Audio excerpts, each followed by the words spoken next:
স্বাগত বিরতিহীন সংবাদ দুপুরে। আপনাদের সাথে আছে আমি রাকিব আহমেদ এবং আমি সঞ্চারী মজিদতমা। আর শুরুতেই জানিয়ে দিব প্রধান শিরোনামগুলো। ডেঙ্গু নিয়ে অসত্য তথ্য দিচ্ছেন মেয়র তাপস, দাবি খোকনের, দোষারোপ নয়, একসাথে কাজ করার আশা।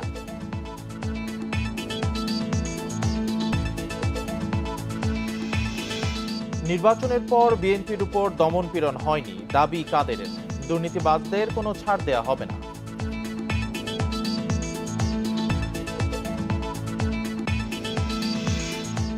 নরসিংদীতে বজ্রপাতে নারী সহ ৩ জনের মৃত্যু, টাঙ্গাইলে ধান কাটতে গিয়ে নিহত 2 ভাই, গাজীপুরে মৃত নারী।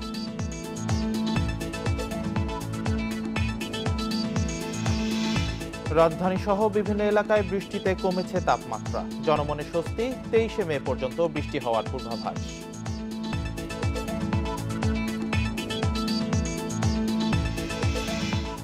রাজধানীর বাড়িতে বালতির পানিতে ডুবে শিশুর মৃত্যু, ঘরের কাজে ব্যস্ত ছিলেন পরিবারের অন্য সদস্যরা।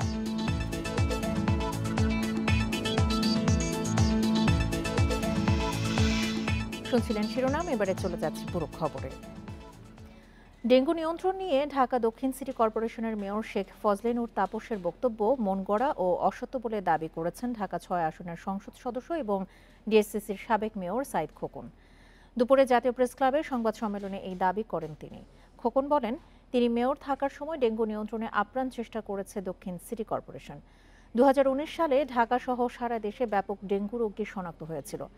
তবে ২০২৩ সালে ডেঙ্গু আক্রান্ত ও মৃত্যুর সব রেকর্ড ছাড়িয়ে যায়। দেশের পত্রপত্রিকা সহ সব জায়গায় এই তথ্য উল্লেখ করা হয়। খোকন বলেন, এরপরও মেয়র তাপস ডেঙ্গু আক্রান্ত নিয়ে যা বলেছেন তা বোধগম্য নয়। ডেঙ্গু মোকাবেলায় দোষারোপের রাজনীতি না করে একসাথে কাজ করার আশা জানান সাইদ খোকন। এছাড়া আগামীতে ডেঙ্গু মোকাবেলায় সব ধরনের সহযোগিতার আশ্বাসও দেন তিনি।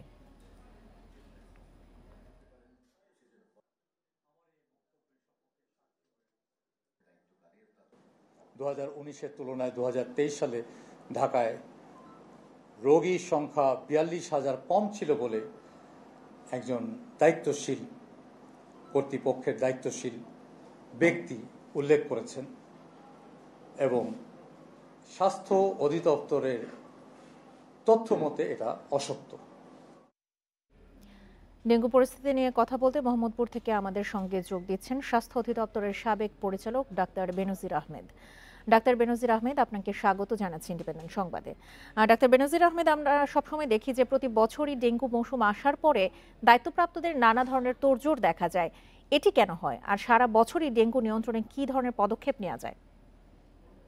এটা এই কারণে হয় যে আসলে আমাদের একটা কর্মকৌশল নেই। আমাদের যদি একটা কর্মকৌশল থাকতো 5 বছর মেয়াদি, 10 বছর মেয়াদি, এবং প্রত্যেক বছরে কি করতে হবে, একটা ক্যালেন্ডার যদি থাকে, আমার জানুয়ারিতে কি করতে হবে, ফেব্রুয়ারিতে কি করতে হবে, তাহলে আর প্রত্যেক বছর নতুন করে চিন্তা করতে হবে। ইভেন আমরা যদি কিছু এইরকম কাজ একেবারে লিখে রাখি মাস ওয়াইজ, এবং সেই কাজগুলো যদি সবাই বাস্তবায়ন করে, তাহলে এই আলাদা করে তোড়জোড়ও শুরু দরকার হয় না, এবং যে উদ্যোগগুলো নেয় সে উদ্যোগগুলো কার্যকরী হয় না। তার ফলে মানুষের একটা আস্থাহীনতা আসে আমাদের এই কর্পোরেশনগুলোর কাছে, যেটা আদৌ কাম্য না। তো সুতরাং আমার মনে হয় যে এই ধরনের কথাবার্তা থেকে বা এই ধরনের অ্যাডহক কাজ থেকে আমাদের সরতে হবে। ইতিমধ্যে 23 বছর চলে গেছে 2000 সালে ডেঙ্গু থেকে শুরু করে। এখনো যদি আমরা পরিপক্কতার পরিচয় না দেই, আমাদের যদি খুব ভালো এই কর্মকৌশল না থাকে, আমাদের যদি ভালো প্ল্যান না থাকে, তাহলে যা হবার তাই হওয়ার কথা। এবং আমরা দেখছি আমরা ঢাকা শহরে আদৌ ডেঙ্গু নিয়ন্ত্রণ করতে পারিনি। গত বছর সব রেকর্ড ছাড়িয়ে গেছে। এবং শুধু তা না, এখন আরও একটা সমস্যা দেখা দিয়েছে যে ঢাকা থেকে বাইরে ডেঙ্গু ছড়িয়ে পড়েছে ধরতে গেলে সকল জেলায়। এইটা আমাদের সামনের দিনগুলোকে ডেঙ্গু পরিস্থিতি আরও কঠিনতর মোকাবেলার দিকে নিয়ে যাবে, যে আমরা কিভাবে সেটা মোকাবেলা করব। জি, আমরা যেমনটি দেখছি যে ডেঙ্গু পরিস্থিতি এখন আর আগের মতো নেই, খুব ভয়াবহ আকার ধারণ করেছে। কিন্তু এর মধ্যেও ঢাকা দক্ষিণ সিটি মশা মারার ওষুধ ছেটানো শুরু করলেও উত্তর সিটি কর্পোরেশন কিন্তু এখনো ওষুধই কেনা শুরু করেনি। এমন উদাসীনতার কারণটা আসলে কি? সেটা আমি জানি না, তবে ফগিং তো হচ্ছে। গতকালও দেখলাম আমার বাসায় ফগিং হলো। আমি উত্তর সিটি কর্পোরেশনে বসবাস করি। তো সুতরাং সেটা হতেও পারে কখনো কখনো প্রকিউরমেন্ট কিছু বাধা থাকে, সময় থাকে, ঠিকমতো ঠিকাদার মানে খুঁজে বের করা, এগুলো সমস্যা দাঁড়ায়। তবে আমি মনে করি শুধু কীটনাশক নির্ভর আমাদের রেডিস মশা নিয়ন্ত্রণ নয়, বরঞ্চ আমরা যদি আমাদের যে মশক নিধন কর্মীরা আছে তারা যদি যত পাত্রে পানি জমে সেই পানিগুলো যদি ফেলে দিতে পারে, সেই পাত্রগুলো যদি সংগ্রহ করে নিয়ে যায়, তাহলে কোনো কীটনাশক ছাড়াও আমরা তাৎপর্যপূর্ণভাবে এডিস মশা নিয়ন্ত্রণ করতে পারি। অবশ্যই লাগবে কীটনাশক, অন্যান্য মশাগুলোর জন্য বেশি লাগবে। তবে আমরা যদি ডেঙ্গুর কথা বলি, সেখানে আমি বরঞ্চ বেশি জোর দেব যে এইভাবে যেগুলো বিভিন্ন ধরনের প্লাস্টিক, অন্যান্য আমরা ইদানিংকালে কন্টেনার পাই যেখানে পানি জমে এবং সেখানে মশা প্রজনন করে, সেগুলো মানে অপসারণের দিকেই আমি বেশি জোর দিতে চাই এবং এটা সপ্তাহ ভিত্তিক, মাস ভিত্তিক হতে হবে। যেমন ধরেন এই মে মাসের আগামী আপনার এটার কয়েকদিন। সঙ্গে আমি আরেকটুখানি জানতে চাই যে আমরা দেখছি যে বর্ষা মৌসুমে শুধু আগে ডেঙ্গুর প্রকোপটা বেশি থাকলেও এখন কিন্তু সারা বছরই প্রায় ডেঙ্গুর প্রকোপ চোখে পড়ছে। সেক্ষেত্রে ডেঙ্গু রোগের চাপ সামলাতে হাসপাতালগুলোর কি ধরনের প্রস্তুতি নেওয়া উচিত? আর যারা ডেঙ্গুতে আক্রান্ত হননি, সাধারণ মানুষ যারা আছেন, তাদেরই বা কি ধরনের পূর্ব সতর্কতা নেওয়া উচিত? ধন্যবাদ। আসলে আমাদের বৈশ্বিক তাপমাত্রা বৃদ্ধির যে অবস্থা, সেটা বাংলাদেশেও আমরা দেখছি। আমাদের শীতকালে যে তাপমাত্রাটা কম থাকতো, গড় তাপমাত্রা তার চেয়ে উপরে চলে গেছে। এটা এডিস মশা প্রজনন এবং ডেঙ্গু যে ট্রান্সমিশন হয়, এটার জন্য এই একটু বেশি তাপমাত্রাটা সুইটেবল। সুতরাং আমরা এখন দেখছি আমাদের শীতকাল যেটা ডিসেম্বর, জানুয়ারি, ফেব্রুয়ারি, এই মাসগুলোতেও ডেঙ্গু হচ্ছে এবং বৃষ্টিপাতের ধরনটাও এখন ভিন্ন, আমাদের আগের মতো সিজন মানে না। তার ফলে আমাদের ডেঙ্গু সিজন এখন 12 মাস হয়ে গেছে এবং ডেঙ্গু রোগী আমাদের মোকাবেলা করতে হবে। আমরা কোনো ডেঙ্গু রোগীতে মৃত্যু হওয়া, এইটা খুব দুর্ভাগ্যজনক বাংলাদেশে। তো সুতরাং আমাদের গাইডলাইন আপডেট করতে হবে, আমাদের প্রশিক্ষণ দিতে হবে। এবারের প্রশিক্ষণের ধরনটা হবে যে উপজেলা থেকে শুরু করতে হবে। উপজেলার চিকিৎসক, নার্স, তাদেরকে যথেষ্ট পরিমাণ প্রশিক্ষণ দিতে হবে যাতে তারা ডেঙ্গু যদি ওখানে শনাক্ত হয় তার এমন ম্যানেজমেন্ট করতে পারেন যে যদি তাকে ট্রান্সফারও করতে হয়, পথে যেন রোগীর মৃত্যু না হয়। পাশাপাশি আমি মনে করি যে বিভিন্ন যে শনাক্তকরণের জন্য কিট দরকার, আমাদের চিকিৎসার জন্য আইভি ফ্লুইড থেকে শুরু করে অন্যান্য যেগুলো সরঞ্জাম দরকার। আমরা গতবার এটা দেখেছি, অনেক অভিভাবক তারা এগুলোর জন্য ছুটে বেড়াচ্ছেন এবং সময় নষ্ট হচ্ছে।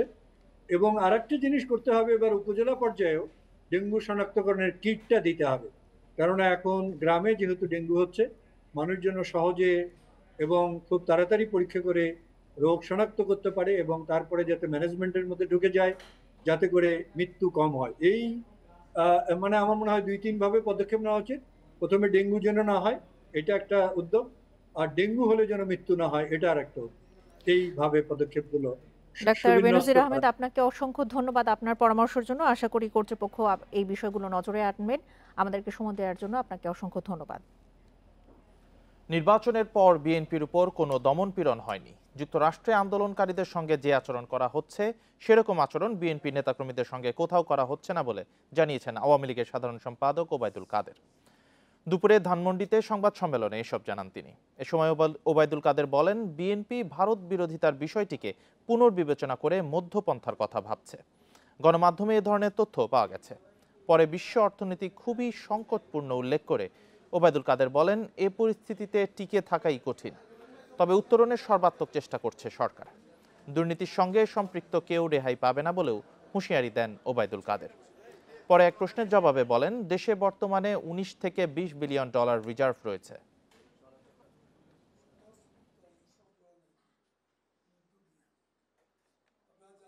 বিএনপিও যখন যা ফ্রি স্টাইল বক্তব্য দিচ্ছে, তারপর তারা আজকে একের পর এক সমাবেশ করে। বিএনপি ভারত বিরোধিতার বিষয়টি তারা পুনর্বিবেচনা করে দেখছে, বিরোধিতা না করে মধ্যপন্থা অবলম্বন করা যায় কি। নরসিংদী, টাঙ্গাইল ও গাজীপুরে বজ্রপাতে প্রাণ গেছে 6 জনের, আহত হয়েছেন আরও 4 জন। নরসিংদীর আলোকবালিতে বজ্রপাতে 2 নারী সহ 3 জনের মৃত্যু হয়েছে। সকালে টাঙ্গাইলের কালীহাতির বীর বাসিন্দা ইউনিয়নের নোয়াবাড়ি গ্রামে কয়েকজন শ্রমিক খেতে ধান কাটতে যান। এ সময় গুড়ি গুড়ি বৃষ্টির সঙ্গে বজ্রপাত হয়। এতে ঘটনাস্থলেই 2 জনের মৃত্যু হয়। নিহতরা হলেন আফজাল হোসেন ও মোহাম্মদ আমির হোসেন। তারা খালাতো ভাই। এই ঘটনায় আহত 4 জনকে উদ্ধার করে উপজেলা স্বাস্থ্য কমপ্লেক্সে ভর্তি করা হয়েছে। এদিকে গাজীপুরের শ্রীপুরে বজ্রপাতে এক নারীর মৃত্যু হয়েছে।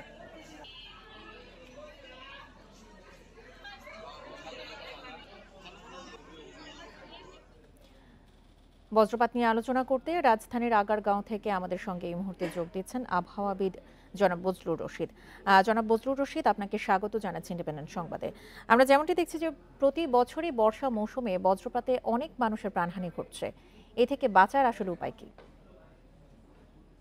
যেটা হচ্ছে কি, নর্মালি এই সময় যখন তাপ বেশি থাকে, উত্তপ্ত থাকে, তারপর যদি হঠাৎ করে যেহেতু মেঘমালা সৃষ্টি হয়, সেক্ষেত্রে দেখা যাচ্ছে যে বর্জ্য মেঘ এবং কালবৈশাখী ঝড় হয়, এবং এক্ষেত্রে আপনার যেটা অনেক ক্যাজুয়ালিটি হয়। দেখা যাচ্ছে প্রতি বছর অনেক লোক মারা যাচ্ছে বজ্রপাতের ক্ষেত্রে। এই ক্ষেত্রে আমাদের যেটা হচ্ছে, বাংলাদেশ আবহাওয়া দপ্তর যেটা হয়, আমরা কালবৈশাখী ঝড় হওয়ার ওয়ার্নিং ইস্যু করি, কিন্তু এটা হচ্ছে কি আমাদের লিড টাইম, অর্থাৎ হচ্ছে ফোরকাস্টের টাইম ডিউরেশন অনেক কম থাকে। সেক্ষেত্রে আমরা যেটা বলে থাকি যে এটা অ্যাওয়ারনেসটা অনেক গুরুত্বপূর্ণ। নর্মালি এই সময় যে কালো মেঘ যখন হবে, এই সময় আমাদেরকে অনেক সচেতন হতে হবে, যাতে যাতে আমরা এই বজ্রপাত থেকে আমরা রক্ষা পেতে পারি। বিশেষ করে আমরা যখন খোলা মাঠে কাজ করব, কৃষক ভাইরা যারা খোলা মাঠে কাজ করে, যেই সময় এই আকাশে যখন বিদ্যুৎ চমকানো দেখবে অথবা কালো মেঘ দেখবে, যতটা সম্ভব তারা নিরাপদ আশ্রয়, অর্থাৎ হচ্ছে কাছাকাছি জনাব বজলুর রশিদ, আপনি যেমনটি বলছেন যে যখন খোলা জায়গায় কাজ করতে নিবে, আমরা আজকেও দেখেছি যে সারা দেশে 6 জনের মৃত্যু হয়েছে এই বজ্রপাতে। আপনি যেমনটি বলছেন যে খোলা জায়গায় কাজ করার সময় কোথায় আশ্রয় নিতে হবে, এই বিষয়টাও অনেকে আসলে জানেন না। তাহলে এক্ষেত্রে কি ধরনের সতর্কতা নেওয়া প্রয়োজন? হ্যাঁ, যেটা হচ্ছে ঠিকই বলেছেন, যেটা হচ্ছে খোলা মাঠে যদি কাজ করে, যে সময় এই সময় কালো মেঘ দেখবে বা বিদ্যুৎ চমকানো দেখবে, সাথে সাথে সে নিকট যদি বাড়িঘর থাকে, সে বাড়িঘরে আশ্রয় নেবে।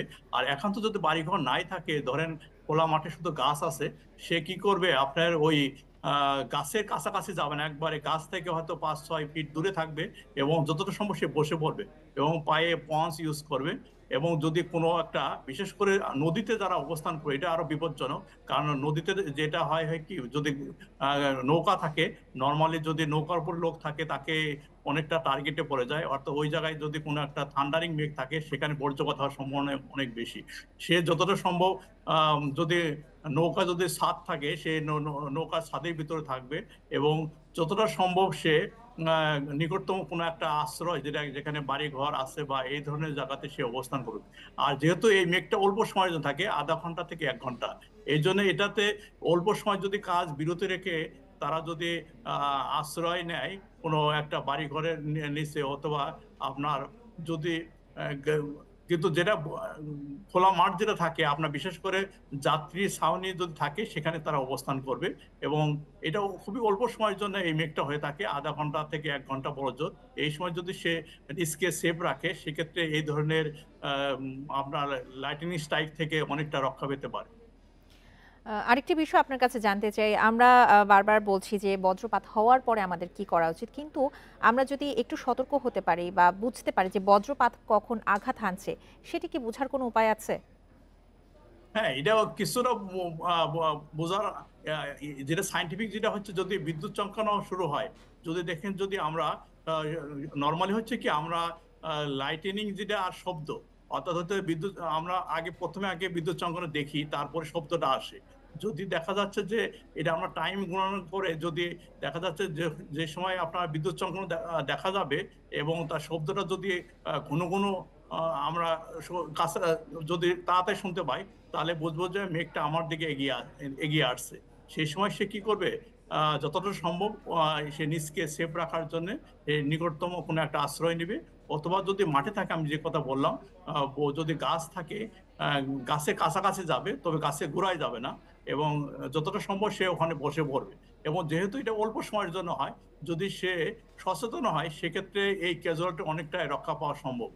আর এটা হচ্ছে কি, এবং ফোরকাস্টিং করা যায়, যেটা লাইটিং ডিজাস্টার যে রেজিস্টার যেটা আমরা বলি, যদি ওইসব কোনো একটা বিল্ডিং এ যদি লাগানো যায়, বা যদি যাত্রী সামনে যে মাঠের ভিতরে যেগুলো থাকে যদি আমরা বর্জ্য নিরোধক দণ্ড যদি আমরা বসাতে পারি সেক্ষেত্রে এটা অনেকটা করা সম্ভব। ইতিমধ্যে ডিজাস্টার ম্যানেজমেন্ট তারা কাজ করা শুরু করেছে, বিশেষ করে হাওড় অঞ্চলে এই বর্জ্যবতের সংখ্যাটা অনেক বেশি এবং তারা যদি যেসব জায়গায় বর্জ্য নিরোধক দণ্ড বসিয়েছে আমরা ওইসব জাতির সামনেতে অবস্থান করব অল্প সময়ের জন্য, যে সময় মেঘটা কেটে যাবে তারপর আমরা আবার মাঠে কাজে বের হয়ে পড়ব। জনাব বজলুর রশিদ, আপনার পরামর্শ এবং আমাদেরকে সময় দেওয়ার জন্য আপনাকে অসংখ্য ধন্যবাদ। কয়েকদিন তাপপ্রবাহের পর রাজধানী সহ দেশের বিভিন্ন এলাকায় শুরু হয়েছে হালকা থেকে মাঝারি বৃষ্টি। সকাল থেকে তাপমাত্রা কমায় জনমনে ফিরেছে স্বস্তি। আবহাওয়া অধিদপ্তর বলছে আগামী 23 তারিখ পর্যন্ত থেমে থেমে বৃষ্টি চলতে পারে। এছাড়া কিছু এলাকায় শিলাবৃষ্টিও হতে পারে।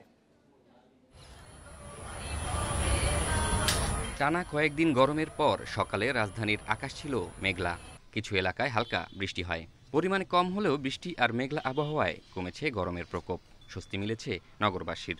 বৃষ্টি হলে মানুষ একটু স্বস্তি পায়, যে গরম পড়ে যে অবস্থা মানুষ তো অসুস্থ হয়ে যায়। গরম একটু খারাপ লাগছে, এখন ঠান্ডা দিলে তো ভালোই লাগবে। আবহাওয়া অফিস বলছে আগামী কয়েকদিন ময়মনসিংহ, চট্টগ্রাম ও সিলেট বিভাগের কিছু কিছু এলাকায় দমকা ও ঝড়ো হাওয়া সহ বৃষ্টি এবং বজ্রসহ বৃষ্টি হতে পারে। এছাড়া ঢাকা, রংপুর ও বরিশাল বিভাগের 2-1 জায়গায় শিলাবৃষ্টিও হতে পারে। আকাশ মেঘলা থেকে মেঘাচ্ছন্ন থাকতে পারে এবং সেই সাথে হালকা থেকে মাঝারি এবং বিক্ষিপ্তভাবে এর চাইতে বেশিও বৃষ্টিপাত এবং কোথাও কোথাও ভেরি ফিউ প্লেস বিক্ষিপ্তভাবে শিলাবৃষ্টিও হওয়ার সম্ভাবনা আছে। বৃহস্পতিবার পর্যন্ত দেশের বিভিন্ন এলাকায় থেমে থেমে বৃষ্টি হতে পারে। এরপর আবারও মৃদু থেকে মাঝারি তাপপ্রবাহ শুরু হতে পারে বলে জানিয়েছে আবহাওয়া অফিস। বৃষ্টিপাতের প্রবণতা যখন বৃদ্ধি পাবে, চলমান যে তাপপ্রবাহ এটা প্রশমিত হয়ে যাবে। যখন বৃষ্টিপাতের পরিমাণটা কমে আসবে তখন আবারও দেখা যাবে যে দীর্ঘমেয়াদী না হলেও স্বল্প মেয়াদী তাপপ্রবাহ আবার আসতে পারে। এ সময়ে বঙ্গোপসাগরে একটি লঘুচাপ সৃষ্টি হতে পারে বলেও জানানো হয়েছে আবহাওয়ার পূর্বাভাসে। জাহিদুল ইসলাম, ইন্ডিপেন্ডেন্ট নিউজ, ঢাকা। রাজধানীর ওয়ারিতে নিজেদের ফ্ল্যাটে বালতির পানিতে ডুবে আমিনা আক্তার নামে 1 বছরের শিশুর মৃত্যু হয়েছে। দুপুর 12:15টার দিকে উদ্ধার করে ঢাকা মেডিকেল কলেজ হাসপাতালে নিয়ে গেলে চিকিৎসক আমিনাকে মৃত ঘোষণা করেন। শিশু আমিনা ফেনী সদরের শিলুয়া গ্রামের তাজুল ইসলামের মেয়ে। তার পরিবার ওয়ারির বনগ্রাম রোডে একটি ফ্ল্যাটে ভাড়া থাকত। শিশুটির মা খোদেজা আক্তার জানান, তিনি যখন রান্নাঘরের নাস্তা বানানোর কাজে ব্যস্ত ছিলেন তখন সবার অগোচরে বাথরুমের পানিতে পড়ে যায় আমেনা। পরে বাথরুমের বালতির পানিতে উপুর অবস্থায় দেখতে পেয়ে শিশুটিকে দ্রুত ঢাকা মেডিকেলে নিয়ে যায় স্বজনরা। ঢাকা মেডিকেল পুলিশ ক্যাম্পের ইনচার্জ ইন্সপেক্টর মোহাম্মদ বাচ্চু মিয়া জানান, শিশু আমেনার মরদেহ হাসপাতালের জরুরি বিভাগের মর্গে রাখা হয়েছে। এছাড়া সংশ্লিষ্ট থানা পুলিশকেও বিষয়টি জানানো হয়েছে।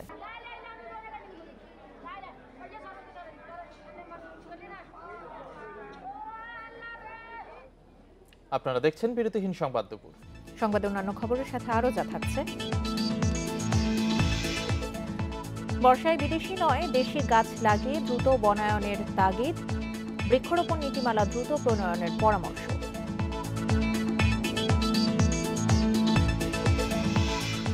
ধোলাইখালে আগুনে পুড়ল ব্যাংক কার্যালয়, কারণ অজানা। ফায়ার সার্ভিসের 1 ঘন্টার চেষ্টায় নিয়ন্ত্রণে।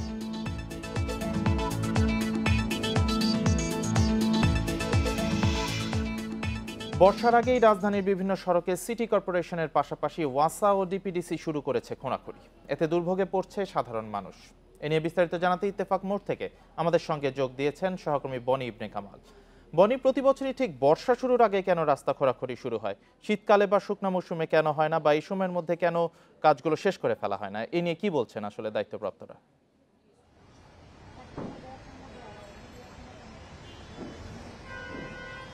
সচরাচর একটি অর্থ বছর যখন জুলাই থেকে জুন পর্যন্ত ধরা হয়, বলা হয় যে শীতকাল অর্থাৎ নভেম্বরের পর থেকে এপ্রিলের মধ্যে সব কাজ শেষ করে ফেলতে, কিন্তু দেখা যায় যে বেশিরভাগ সংস্থাগুলোই এপ্রিলের শেষ মুহূর্তে সে কাজ শুরু করে। আমরা এই মুহূর্তে যে জায়গায় আছি সেখানকার পরিস্থিতি যদি আপনাকে দেখাই, আপনারা হয়তো দেখতে পাচ্ছেন যে বড় বড় কিন্তু যে রিলগুলো রয়েছে সেগুলো এখানে আছে। 132 কেভির যে তার সেটা ভূগর্ভস্থ করার কাজ করছে ডিপিডিসি, এবং এই কাজটি শেষ হয়ে যাওয়ার কথা ছিল এপ্রিলের শেষ অর্থাৎ 30 এপ্রিলের মধ্যে, কিন্তু দেখা যাচ্ছে কাজটি শুরুই করা হয়েছে আসলে এপ্রিলের শেষ দিকে। অর্থাৎ খুব স্বাভাবিকভাবে এই প্রকল্পের সময় ছিল প্রায় 3.5 থেকে 4 মাসের মতো, অর্থাৎ এটি কিন্তু এখন মধ্যম পর্যায়ে রয়েছে বললেই বলা চলে। আমরা দেখতে পাচ্ছি যে ভূগর্ভস্থ তার নেওয়ার জন্য আসলে পুরো যে টিকাটুলি থেকে ইত্তেফাক মোড় এবং ইত্তেফাক মোড় হয়ে আরও ওদিকে যেতে যে জায়গাটা পুরোটাই কিন্তু আসলে কাটা, এবং এভাবে কেটে এই জায়গা দিয়ে হচ্ছে যে তার আছে সেগুলো নিয়ে যাওয়া হচ্ছে, এবং এর ফলে যেটা হয়েছে যে এই রাস্তার যে প্রশস্ততা সেটা কিন্তু অর্ধেকে নেমে এসেছে প্রায়, এবং এই অর্ধেকে নেমে আসার কারণে আমরা দেখতে পাচ্ছি শনিবারের মতো দিনেও যানজট দেখা যাচ্ছে। কেননা যে গাড়িগুলো আসছে ইত্তেফাক মোড় থেকে ইউটার্ন নিবে সেই গাড়িগুলো কিন্তু আমরা দেখতে পাচ্ছি ব্যাপক ঝামেলা হচ্ছে এবং যানজটে পড়ছে। পাশাপাশি একটি বাস যখন যাচ্ছে পাশ দিয়ে আরেকটি গাড়ি যাওয়া কিন্তু কঠিন হয়ে যাচ্ছে। এই রাস্তার যে প্রশস্ততা সেটা কিন্তু হওয়ার কথা না। আমরা যখন এখানকার এই পথ যারা ব্যবহার করেন, পথচারী যারা রয়েছেন অথবা এই এলাকায় যাতায়াত প্রতিদিন বা নিয়মিত, তাদের সঙ্গে যখন কথা বলছিলাম তারা কিন্তু বিষয়টি নিয়ে ব্যাপক ক্ষোভ প্রকাশ করছিলেন। তারা বলছিলেন যে এমন সময় কেন এ ধরনের কাজ করা হচ্ছে, শীতকালে কেন নয়। পাশাপাশি তারা বলছিলেন যে আজকে যেহেতু বৃষ্টি হয়েছে ধুলোটা কিছুটা কম হলেও অন্যান্য দিন এখানে আসলে ধুলায় চলাচল করাটাই দায়, এবং তারা বলছিলেন যে শুধুমাত্র গাড়ি বা রিক্সা দিয়ে যে চলাচল করবে সেই উপায়টাও কিন্তু নেই। পাশাপাশি আমরা দেখতে পাচ্ছি ফুটপাতের উপরেও কিছু পাইপ রাখা হয়েছে, বালু রাখা হয়েছে, যে কারণে কিনা ফুটপাতটা আসলে পুরোপুরি ব্যবহারযোগ্য নেই, এমন একটি অবস্থা কিন্তু আমরা দেখতে পাচ্ছি। সিটি কর্পোরেশন বলছে যে আসলে এই যে কাজটি যেটি আসলে আরও আগেই শেষ হয়ে যাওয়ার কথা ছিল সেটা যখন শুরু করতেই দেরি করেছে, এই বিষয়টি নিয়ে আসলে তারাও ক্ষোভ প্রকাশ করছেন, এবং তারা বলছেন যে আসলে ডিপিডিসিকে তারা তাগিদ দিচ্ছেন যতটা দ্রুত সম্ভব কাজটি যেন শেষ করা যায়। তবে এখন পর্যন্ত আসলে কাজের যে অগ্রগতি দেখা যাচ্ছে তাতে খুব সহজেই অনুমেয় যে এই কাজ শেষ হতে কম করে হলে আরও 1-1.5 মাস সময় তো লাগবেই, এমন একটি অবস্থান কিন্তু আমরা দেখতে পাচ্ছি। এবং এখন পর্যন্ত এই ভোগান্তির যে চিত্র সেটি তো দেখাই যাচ্ছে। পাশাপাশি যেহেতু বৃষ্টি হচ্ছে এবং ভারী বৃষ্টি যদি হয় সেক্ষেত্রে আসলে জলজটের মতো সমস্যাও কিন্তু এখানে দেখা দিবে এরকম শঙ্কাও রয়েছে। এবং কিছুদিন আগে যখন একটু ভারী বৃষ্টি হয়েছিল তখন কিন্তু এই জায়গাগুলোতে পানি জমে গিয়েছিল, এরকম কথা আমাদেরকে স্থানীয়রা জানাচ্ছেন। তো স্বাভাবিকভাবে স্থানীয়রা বা এখানকার যারা বাসিন্দা অথবা যারা এই পথটি ব্যবহার করে তারা দাবি জানাচ্ছেন যতটা দ্রুত সম্ভব এই কাজটি শেষ করে সড়কটি যেন উন্মুক্ত করে দেওয়া হয়, অর্থাৎ সড়কের চলাচলটা যেন দ্রুত সম্ভব চলাচল উপযোগী করা হয়। বর্ষার আগে রাজধানীর বিভিন্ন জায়গায় খোঁড়াখুঁড়ি শুরু হয়েছে, এতে ভোগান্তিতে পড়ছে সাধারণ মানুষ। এ বিষয়ে জানাচ্ছিলেন সহকর্মী বনি ইবনে কামাল। ইউক্যালিপটাস বা আকাশমণি নয়, দেশি গাছে সম্ভব দ্রুত বনায়ন। উদাল, ছাতিম, জারুল এমনকি কাঠবাদাম গাছও দেয় দ্রুত সবুজ আচ্ছাদন। আসছে বর্ষায় গাছ লাগানোর ক্ষেত্রে তাই এসবে প্রাধান্য দিতে বলছেন গবেষকেরা। উদাহরণ হিসেবে বলছেন হাতিরঝিলের কথা, দিচ্ছেন বৃক্ষরোপণে জাতীয় নীতিমালাটি দ্রুত করার পরামর্শ। ইট কাঠে নগর গড়তে কাটা পড়ছে গাছ। দেশে এখন বনায়নের ঘাটতি প্রায় 15%। এতে দিন দিন বাড়ছে গরমের তীব্রতা। এ অবস্থায় দ্রুত সবুজায়নের পরামর্শ দিচ্ছেন গবেষকেরা। এর জন্য লাগাতে বলছেন দ্রুত বর্ধনশীল দেশি গাছ। তেমনই একটি গাছ উদাল। ঢাকা বিশ্ববিদ্যালয়ের উদ্ভিদবিজ্ঞান অনুষদ লনে প্রায় 2 বছরে ঝাঁকড়া হয়েছে ডালপালা। 3 বছরে 10 ফুট ছাড়িয়েছে এই ছাতিমের উচ্চতা। এমন দ্রুত বড় হয় শাল, কাঠবাদাম, পলাশসহ বেশ কিছু গাছ। মিন্টো রোড ও হেয়ার রোডে আছে জারুল পাদৌকের সারি। ব্রিটিশ উদ্যানবিদ লুইস পার্ডলকের পরিকল্পনায় রমনাতে হয় প্রথম নগর উদ্যান। তাঁর দেখানো পথকে মডেল ধরা হলেও এখানে লাগানো হয়েছে অসংখ্য মেহগনি। উদাল, হ্যাঁ, আমরা এখানে একটা গাছ লাগিয়েছি, 1 বছরে আমাকে ছাড়িয়ে গেছে। আমাদের চাপালিশ খুব দ্রুত বড় হয়ে যায়, জাম, তারপরে আমাদের তুল, আমাদের কদমগুলো, এই যে কদমের কয়েকটা জাত আছে সেটা লাগালে দ্রুত বেড়ে যায়। তারপরে করই, তো এই জাতীয় গাছগুলো তো আমাদের এখানে আছে, সেগুলো লাগালে তো খুব দ্রুত বাড়ে। অল্প সময় সবুজায়নের বড় উদাহরণ হাতিরঝিল। 7 থেকে 8 বছরেই হয়েছে দেশি গাছের বনায়ন। লাগেনি ইউক্যালিপটাস বা আকাশমণির সহায়তা। হাতিরঝিলে যদি 6 বছরে বিশাল ছায়া সম্বলিত গাছের ছায়া সম্বলিত জায়গা তৈরি করা সম্ভব হয়, তবে অবশ্যই এই নগরী কেন, বাংলাদেশের প্রতিটি নগরী, প্রতিটি বসত অঞ্চলকে এভাবে সাজানো সম্ভব। সবুজায়ন নীতিমালা তৈরি করা এবং একই সঙ্গে তার বাস্তবায়নের কৌশলপত্র তৈরি করেই কাজটা করা। এদিকে জাতীয় নীতিমালা করে সারা দেশে বৃক্ষরোপণের নির্দেশনা দিয়েছে উচ্চ আদালত। রাজধানীসহ সারা দেশে কী পরিমাণ জায়গায় সবুজ ও জলাধার নিশ্চিত করা হবে তা নিয়ে একটি মহাপরিকল্পনা করছে বন ও পরিবেশ মন্ত্রণালয়। এর বাস্তবায়নে থাকছে রাজুক। Shahriar Anirban, independent news, Dhaka. রাজধানীর ধোলাইখালে আগুনে পুড়ে গেছে মিউচুয়াল ট্রাস্ট ব্যাংকের শাখা। যদিও টাকার ভোল্ট অক্ষত রয়েছে বলে জানিয়েছে ফায়ার সার্ভিস। সংস্থাটি জানায় সকাল 10টার দিকে ব্যাংকের সামনে থাকা বৈদ্যুতিক ট্রান্সফরমারে বিকট শব্দ হয়। এরপরই চারপাশ ধোঁয়ায় ঢেকে যায়। পরে ফায়ার সার্ভিসকে খবর দিলে 5টি ইউনিট প্রায় 1 ঘন্টার চেষ্টায় আগুন নেভাতে সক্ষম হয়। প্রাথমিকভাবে এসি থেকে আগুনের সূত্রপাত বলে তারা ধারণা করছে। এ ঘটনায় কোনো হতাহত নেই।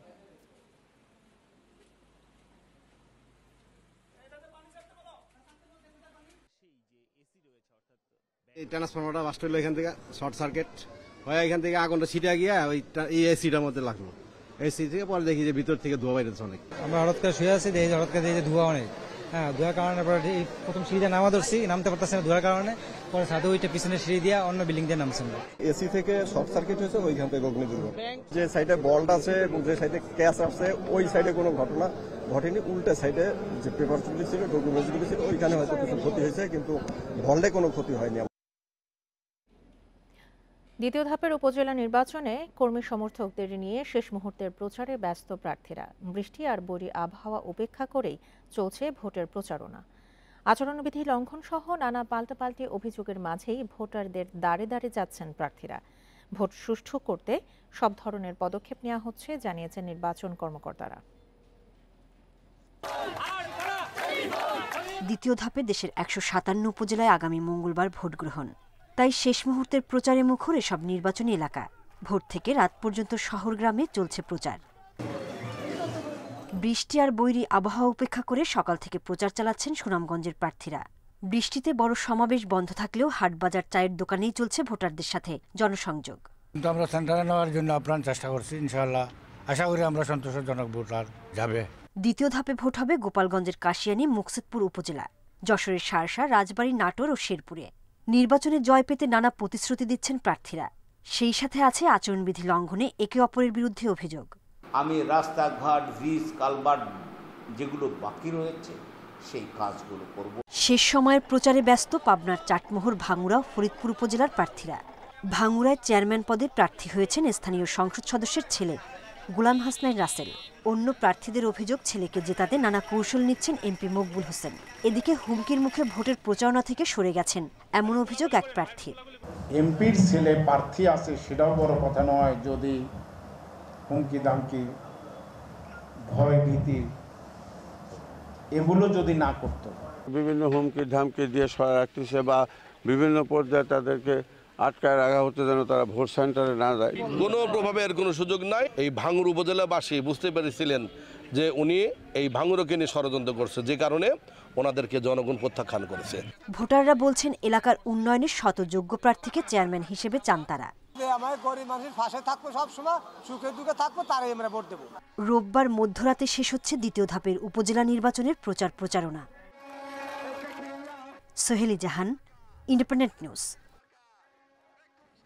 রাঙামাটির লংগদুতে দুর্বৃত্তের গুলিতে 2 ইউপিডিএফ সদস্য নিহত হয়েছে। সকাল 8:30টার দিকে উপজেলার লংগদু সদর ইউনিয়নের বড় হারিহাবা এলাকায় হামলা চালিয়ে দুজনকে হত্যা করা হয়।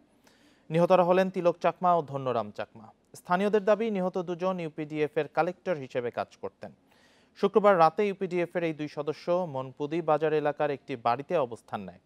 খবর পেয়ে প্রতিপক্ষের সশস্ত্র সদস্যরা সকালে বাড়িতে হামলা করে এবং তিলক ও ধন্যরামকে গুলি করে পালিয়ে যায়। লংগদু থানার ওসি হারুনুর রশিদ জানান, পুলিশের একটি দল ঘটনাস্থলে যাচ্ছে।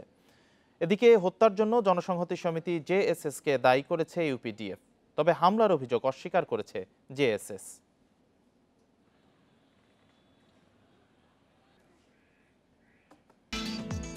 ফরিদপুরের নগরকান্দায় স্কুল ছাত্র আলাউদ্দিন মাতুব্বর অন্তর হত্যা মামলায় যাবজ্জীবন সাজাপ্রাপ্ত পলাতক আসামি আজিজুল শেখকে গ্রেপ্তার করেছে র্যাব। সকালে র্যাবের ফরিদপুর কার্যালয়ে সংবাদ সম্মেলনে এই তথ্য জানায় বাহিনীটি। র্যাব জানায় 2018 সালে নগরকান্দার মানিকদি পাগলপাড়া এলাকা থেকে স্কুল ছাত্র অন্তরকে অপহরণ করে নিয়ে হত্যা করে দুর্বৃত্তরা। এ ঘটনায় মামলা দায়ের হলে আদালত এই বছরের 27শে মার্চ 3 জনের মৃত্যুদণ্ড ও 3 জনকে যাবজ্জীবন কারাদণ্ড দেয়। এ সময় আদালতে 5 আসামি উপস্থিত থাকলেও আজিজুল শেখ পলাতক ছিলেন। শুক্রবার গোপন তথ্যের ভিত্তিতে ফরিদপুরের ভাঙ্গায় অভিযান চালিয়ে আজিজুলকে গ্রেপ্তার করে র্যাব।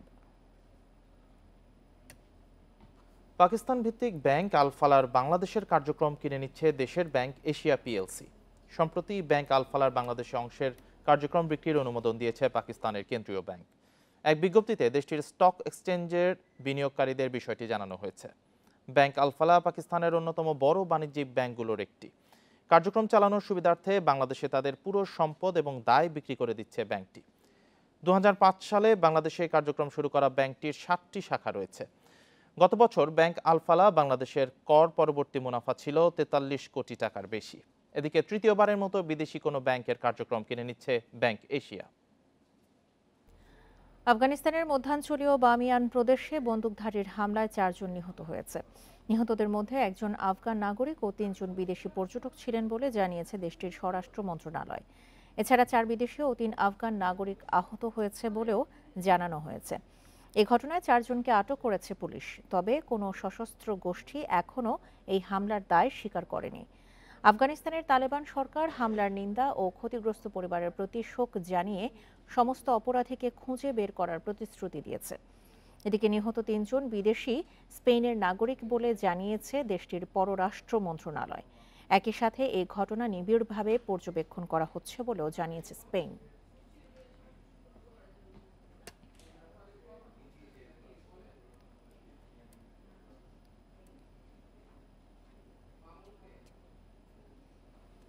যুক্তরাষ্ট্রের বিপক্ষে সিরিজ দিয়ে টাইগারদের টি-20 বিশ্বকাপের প্রস্তুতি নেওয়ার সুযোগ শঙ্কার মুখে। প্রবল ঝড়ে এলোমেলো ম্যাচ ভেন্যু হিউস্টন। এদিকে বাংলাদেশ দল নিয়ে নিজের মূল্যায়ন জানিয়েছেন হেড কোচ চান্ডিকা হাতুড়ি সিংহে। আর এরই সাথে শেষ করছি আজকের বিরতিহীন সংবাদ।